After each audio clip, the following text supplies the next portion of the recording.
Bien, je ne sais pas si c'est la perspective de mon intervention qui fait se lever la moitié de la salle. Bon, dont acte.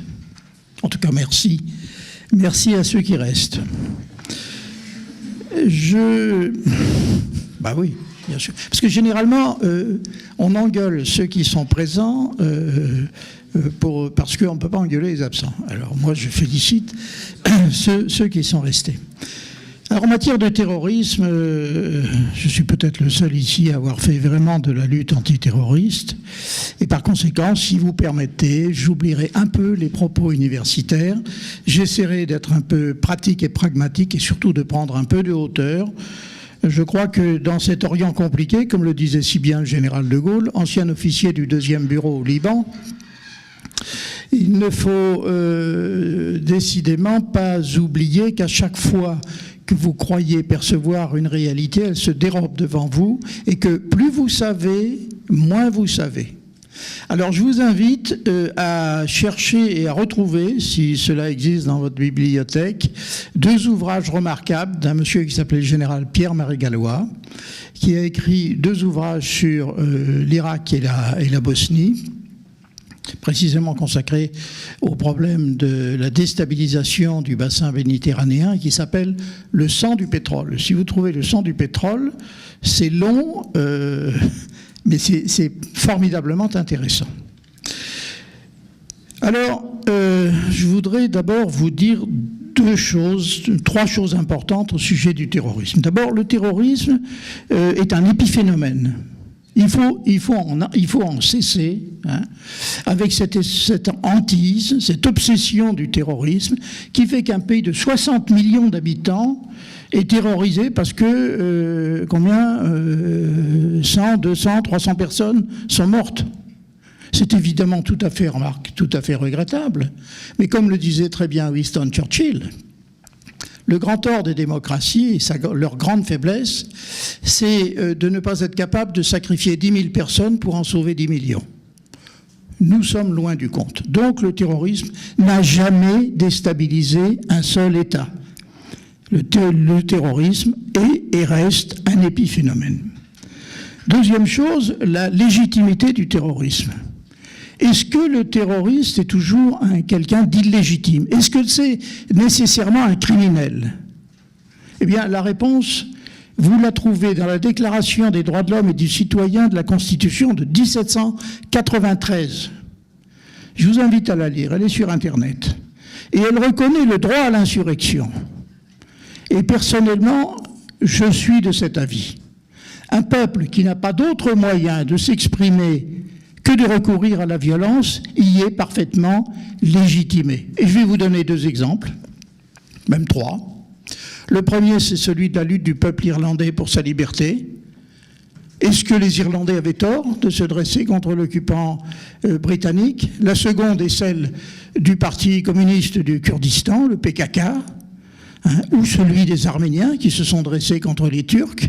Avaient-ils tort? Ont-ils encore tort? La troisième est celle de l'organisation des Moudjahidines du peuple d'Iran qui lutte contre un État oppresseur. Ont-ils tort?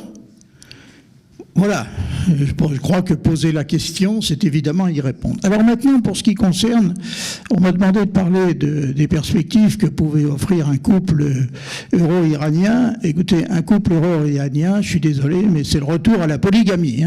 Bon, parce que d'un côté, l'Iran, il est tout seul, mais l'Europe, ils sont 27. Bon, alors vous, déjà, avoir une femme ou 2, c'est compliqué, mais en avoir 27, ça le devient évidemment davantage. Et tout le monde sait qu'en matière de terrorisme, tous les États européens n'ont pas les mêmes priorités. Les Espagnols, et je les comprends, ont été ou sont encore un tout petit peu obsédés par le terrorisme basque, nos amis anglais par les Irlandais, nous un petit peu par les Corses. Il n'y a pas de Corse dans la salle. Bon, mais...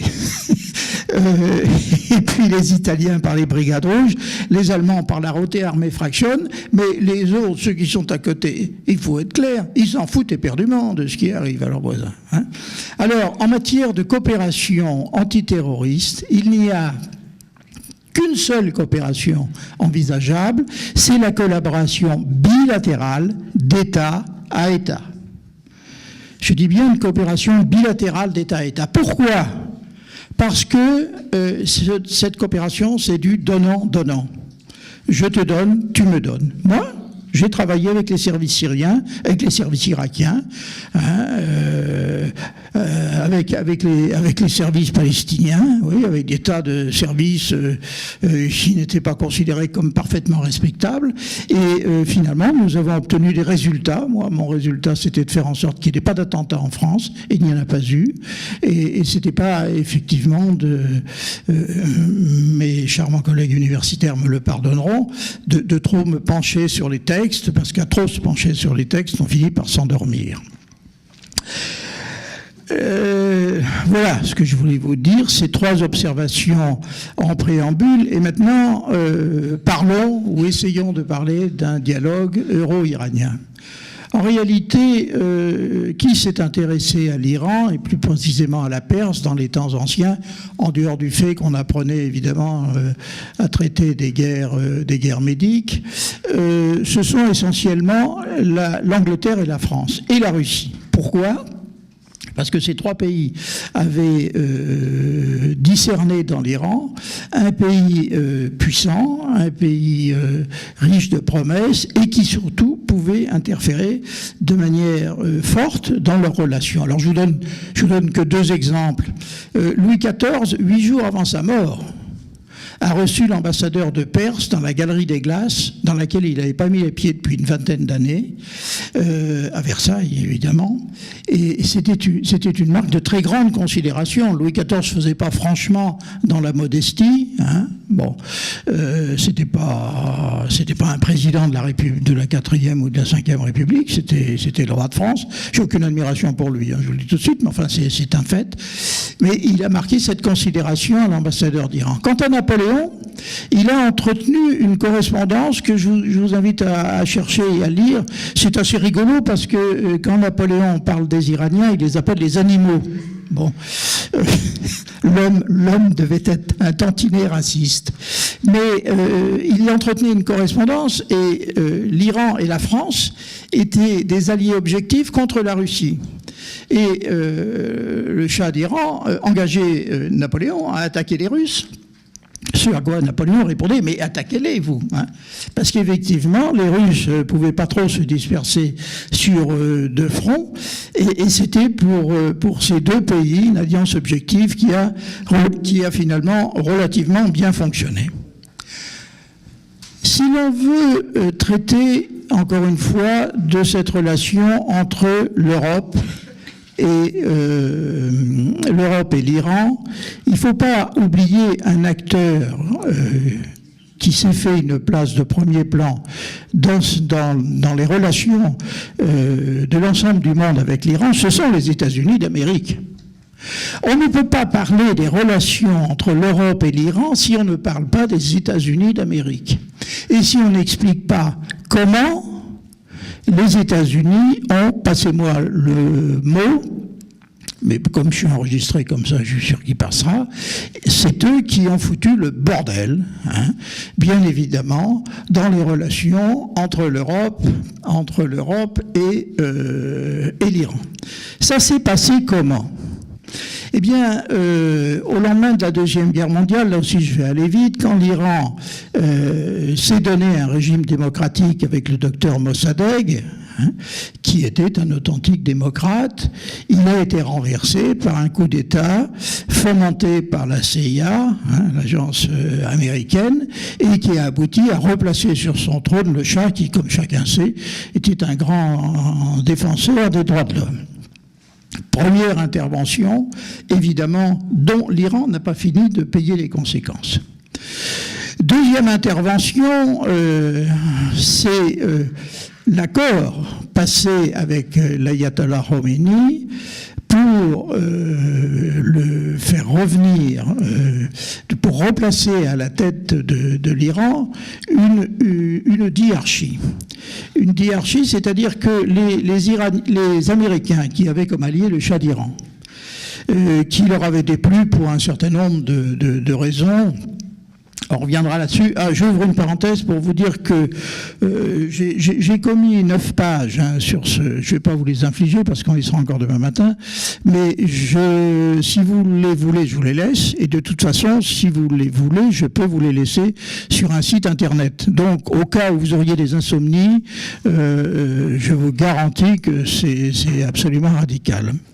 Bon, mais ça vous dira beaucoup de choses. Et je ne vais pas vous répéter ce que j'ai mis dans ce papier.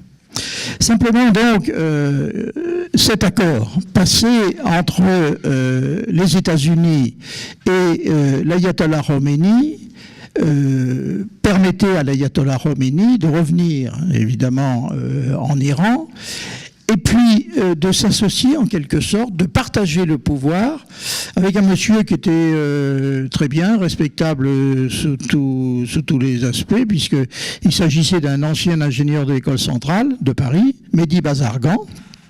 Et donc, le slogan était « Bazargan à Téhéran ». Khomeini à Rome. Rome avec un Q, hein. Bon. Mais j'essaye de prononcer à l'iranienne. Deuxième erreur, hein, puisqu'évidemment, on a bien vu que Bazargan n'a pas tenu longtemps la route et que, en fait, les Américains ont purement et simplement aidé à chasser le Shah d'Iran, ce qui en soi n'était pas forcément une mauvaise chose, c'en était même une très bonne, mais à condition de ménager une meilleure transition. Troisième intrusion des Américains, et tout ça vous pouvez le contrôler, hein, c'est l'Iran Gate. Qu'est-ce que l'Iran Gate? Je voudrais quand même vous le rappeler, si vous l'ignorez, parce que vous n'étiez pas né au moment de l'Iran Gate, ni les uns, ni vous. Qu'est-ce que c'est l'Iran Gate? L'Iran s'engage dans une guerre de 8 ans avec l'Irak à partir de 1980. Face à l'armée iranienne qui est quand même assez fortement affectée par des désertions, par des purges que les mollahs, que les ayatollahs ont pratiquées au sein du haut commandement de l'armée iranienne. Donc l'armée iranienne subit un certain nombre d'échecs lourds, graves, qui la conduisent à une quasi-défaite. Or, l'armée iranienne est pénalisée en particulier par le fait qu'elle a de l'armement américain, qu'il lui faut des munitions américaines, des pièces de rechange américaines, et que face à la machine de guerre irakienne qui fonctionne bien, qui est d'ailleurs largement approvisionnée par la France, j'en sais quelque chose, puisque j'y ai participé, pardonnez-moi, eh bien, face à la machine de guerre irakienne, l'armée iranienne ploie du genou. Et elle se retrouve en situation de quasiment désespérée. C'est à ce moment-là que les Américains interviennent à la faveur d'un accord qui s'appelle l'Iran Gate, hein, par utilisation, par dérision hein, du terme du Watergate. Et l'Iran Gate, permet aux Américains qui passent par les Israéliens, excusez du peu, d'acheminer vers l'Iran les armes et les munitions qui ont permis à l'armée iranienne d'abord de résister et puis ensuite de passer à la contre-offensive. C'est la troisième intervention, entre guillemets, heureuse ou malheureuse des États-Unis en Iran. Quatrième intervention. C'est ce que j'ai appelé le grand complot.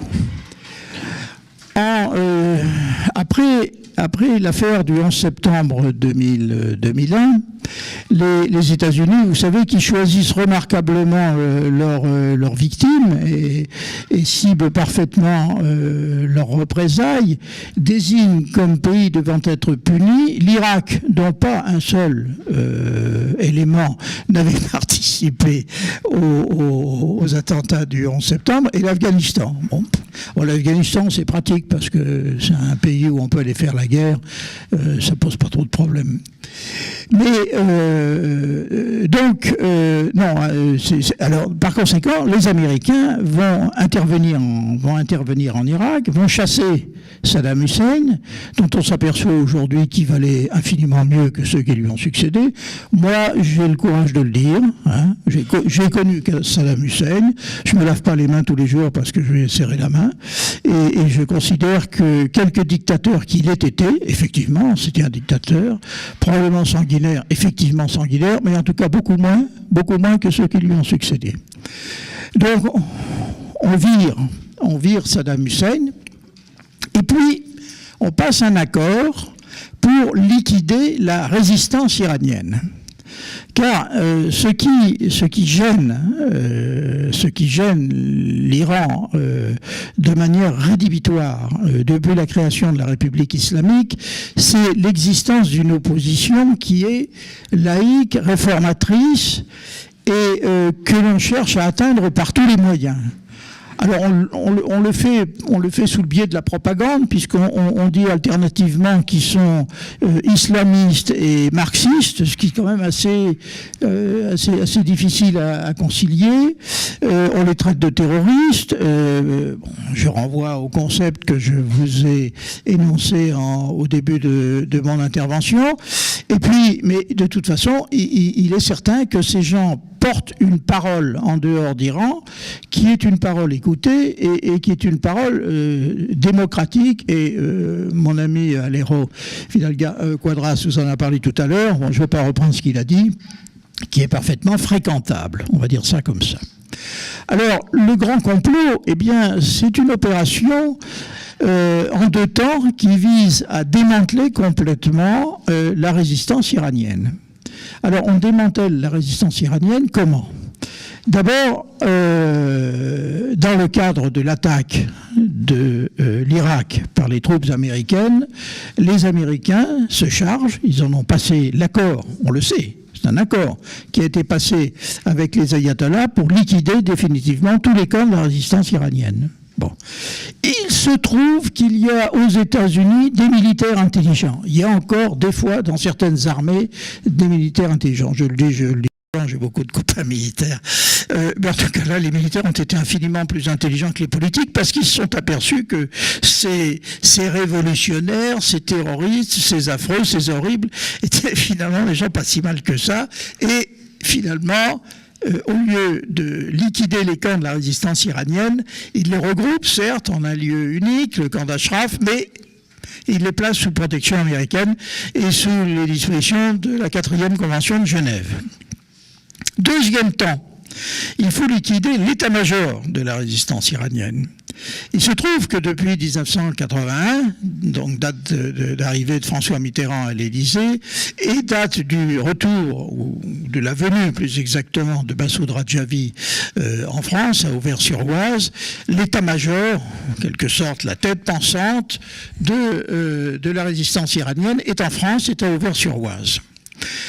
Et la France devrait se féliciter d'avoir donné asile à des gens qui sont vraiment des démocrates, qui n'ont commis aucun attentat hors des frontières d'Iran. Elle devrait en tirer gloire, s'en enorgueillir, pas du tout. Là, on passe un accord avec les Iraniens, on travaille pendant 2 ans et demi au projet du démantèlement de cet état-major, et le 17 juin 2003, pardon. Vous savez, à mon âge, on peut passer d'un siècle à l'autre, c'est pas très grave. Vous êtes tous quand même du siècle précédent, non ? Je suppose, oui. Donc vous êtes déjà des vieux. Hein. Bon. Par conséquent, on met en place cette opération, et cette opération mobilise. Tenez-vous bien. Qu'est-ce qu'il y a ? Je comprends pas ce qu'il y a écrit. 2 minutes, oui. Écoutez, oui, enfin. Si vous voulez, j'arrête tout de suite. Non. Et cette opération mobilise entre 12 et 1500 militaires, hommes de troupes, des bateaux qui sillonnent l'Oise, tout ça pour arrêter 150 personnes, dont une bonne moitié de femmes. Bon. Voilà une autre intervention, évidemment, intempestive des États-Unis et de la France dans les affaires iraniennes. Alors, vous comprenez bien que, à partir partir du moment où l'essentiel du contexte opérationnel, en quelque sorte, des relations entre certains États européens, parce que vous pensez bien que les Bulgares et les Lettons se fichent complètement des relations avec l'Iran, enfin je le suppose, hein, ça ne doit pas être leur première préoccupation. Par conséquent, dans ce contexte, il est certain que les interventions américaines, les interventions intempestives américaines pèsent très lourd. Alors il y a aussi deux éléments qu'il faut prendre en considération. C'est d'abord le nucléaire. Le nucléaire, il est au cœur de la problématique des relations entre l'Iran et son environnement, dont l'environnement européen.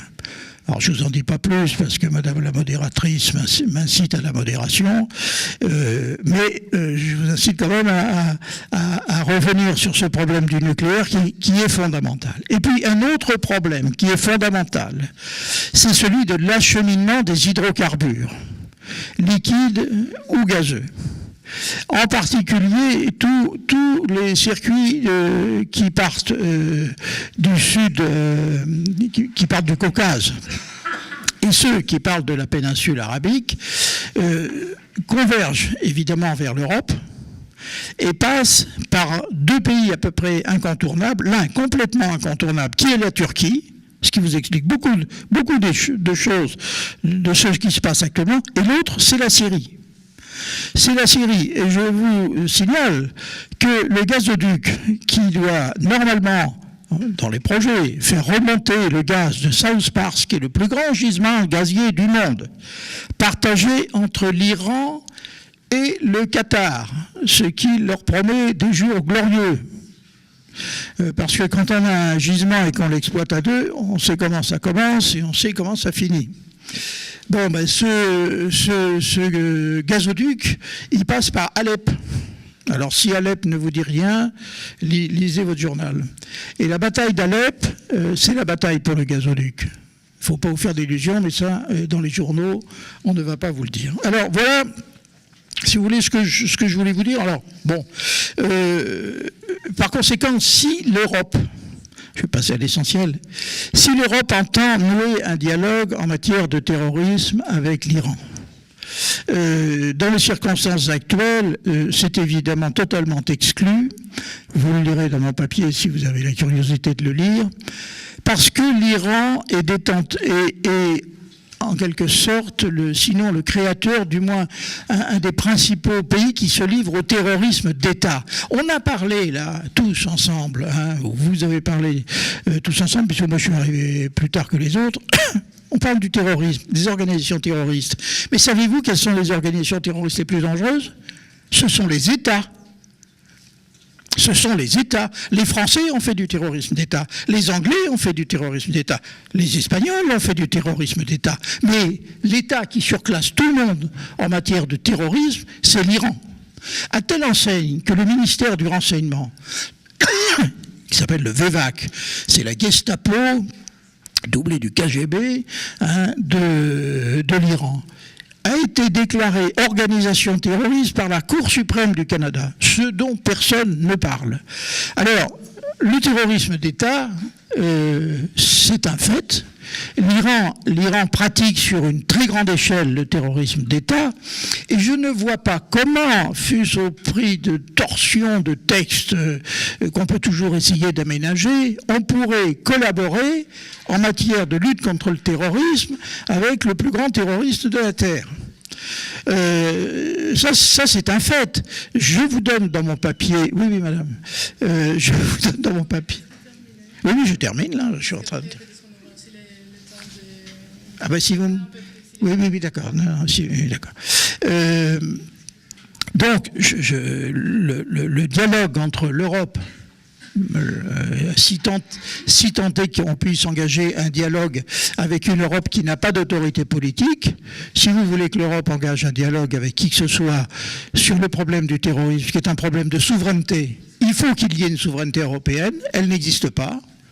J'en suis partisan. Moi, je veux bien laisser ma nationalité française pour une nationalité européenne. Je ne suis pas sûr qu'il y ait beaucoup de mes compatriotes qui me suivent. Moi, je suis prêt à le faire. Bon, mais tant qu'il n'y aura pas une Europe unie Et une Europe politique, elle ne fera d'antiterrorisme avec personne, et surtout pas avec l'Iran, qui est l'État le plus terroriste de la Terre. Ça, ce sera peut-être la note positive et optimiste que je vous propose.